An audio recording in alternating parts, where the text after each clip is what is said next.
Rev up your engines.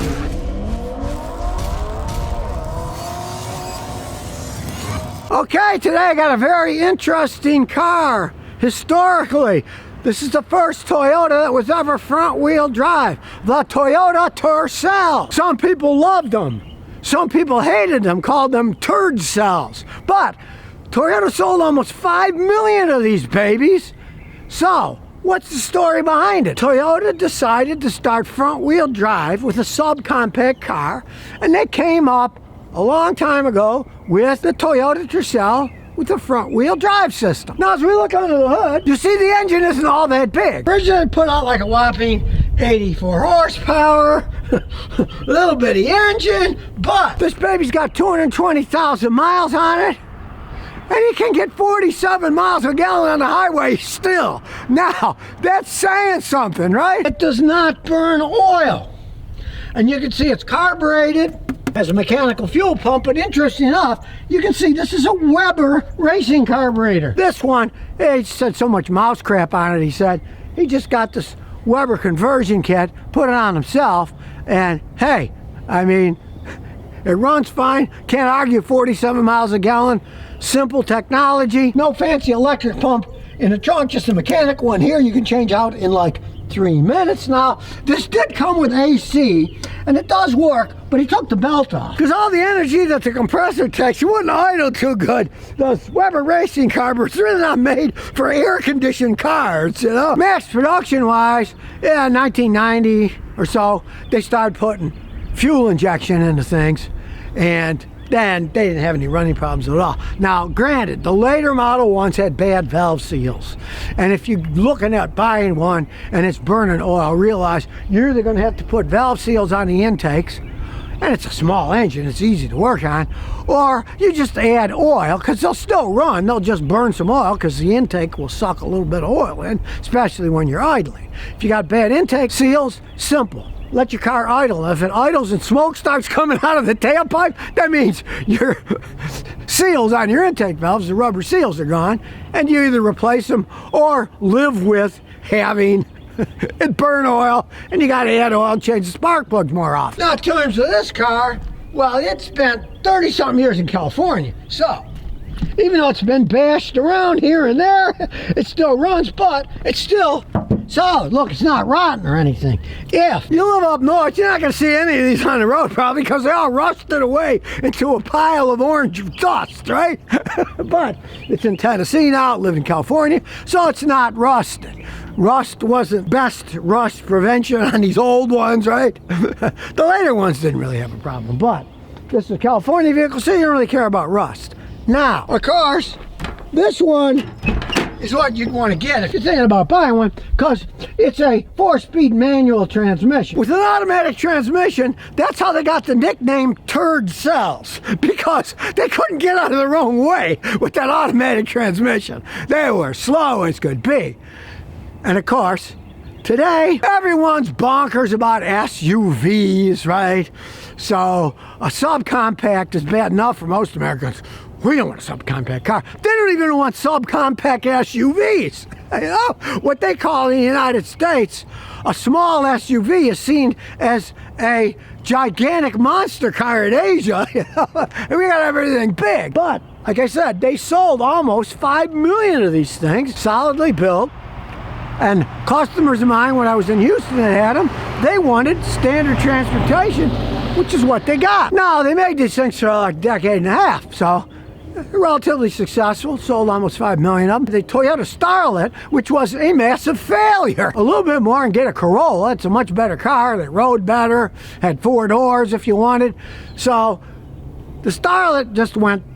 Then, of course, they went to the Yaris. And the Yarises are kind of like a modern version of this. They're a lower priced car, and they ride kind of like a washing machine, but they could run and run and run if you didn't mind the lack of power and the lack of size. You sit in one of these things, you look up at an 18-wheeler, you kind of wonder what's going to happen if that guy runs into me. Of course, this thing doesn't have airbags.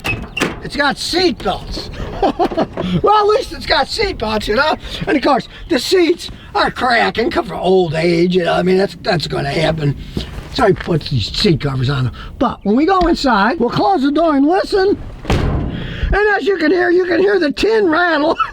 They have no insulation whatsoever, but they have a real key, right? A real key that goes into a real ignition switch, and we'll start her up. Starts right up. Simple 4-speed transmission, a real handbrake.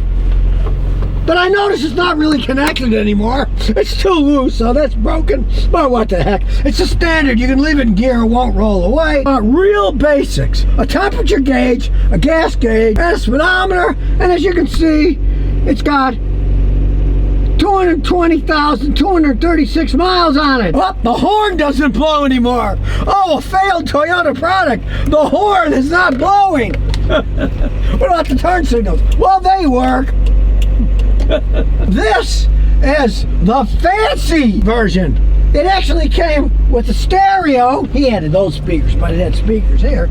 And air conditioning. Yes, it really had air conditioning. There's the air conditioning button. But like I said, he took the belt off because it strains the engine too much. Those who don't know what this is, these are hand crank windows. You crank them and the window goes up. They don't break. And if you were unlucky enough back in the day to be forced in the back seat, you better not have long legs, right?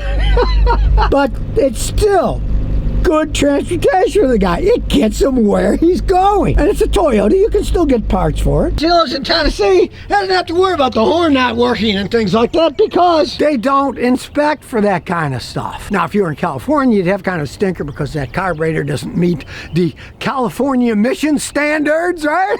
But who cares? This is Tennessee, and they run perfectly fine. They're very good carburetors. Now, he did pay 2/3 of the price of the car for the carburetor. But then again, he paid $300 for the car and $200 for the carburetor kit. Back in the day, they used to put bigger batteries in cars, so check it out. The battery's half the size of the motor. Just overall, you can see how simple the car is. There's the clutch safe cylinder, right? There's the slave cylinder right there. You can change it out in 5 minutes. Even has power brakes. My first car didn't even have power brakes. So it doesn't have power steering, but it's a small car. Parallel parking, you might get a little bit of an exercise, but then again, it's a small car. It isn't that hard to parallel park. Just to prove you how slow this thing can be, we're going to have 3 people in it, which will slow it down considerably. And here we go. And I'll bet the heater still works too. Well, there's no backup camera, that's for sure. It does have side view mirrors though.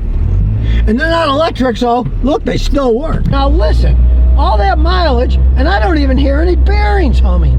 The tranny's quiet, the wheel bearings are quiet. On Tobacco Road to the infamous drag strip, we'll see how fast or how slow this thing will go with 3 grown men in it. Well, here we go. We're gonna go and see how fast this thing can go. Here we go. We're off.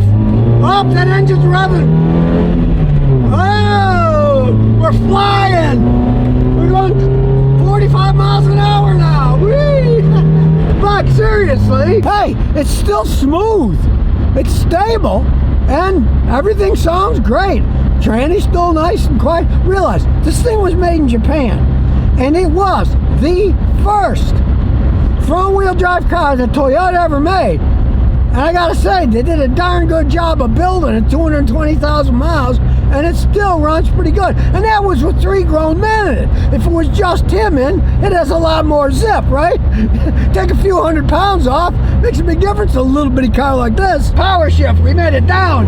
Hey, all joking aside, it is a very good transportation car to get you from here to there with 47 miles a gallon on a highway. You can't argue that. And it still handles perfectly fine now, hey. Let's just say, even Toyota doesn't make them like they used to. Something this solid still runs pretty good. And it can still even climb hills with 3 people in it. So there you have it, the first front-wheel drive car that Toyota ever built. And man, they built those things solid. Yeah, people made fun of it, mainly because the automatic transmissions were so slow, and back in the day it isn't as bad as today. Today, like 96% of Americans only drive automatic cars. Back in the days, more people drove standards, and the people that had the standard versions of these tended to love them. They liked them. They got what they wanted, a cheap car. They got great gas mileage. They could run forever, and if it finally did break, the parts are so easy to get to because there's so much working room on them, but they didn't need much working at all because they're Toyotas. So you think of the Lexus, when they made the Lexus 400, that was the first luxury car Toyota made, and it was a gigantic hit. It outsold Mercedes, Audi, and BMW all told the second year they sold them. That's how popular they got. And these, well, they almost sold 5 million of them, and it was a great start for front-wheel drive cars. If you can find one that isn't all rusted out, hey, my advice is you can have a lot of fun with these. Have it as a runaround car, you know. He paid $300 for the car, so he got half a deal on that one. So if you never want to miss another one of my new car repair videos, remember to ring that bell.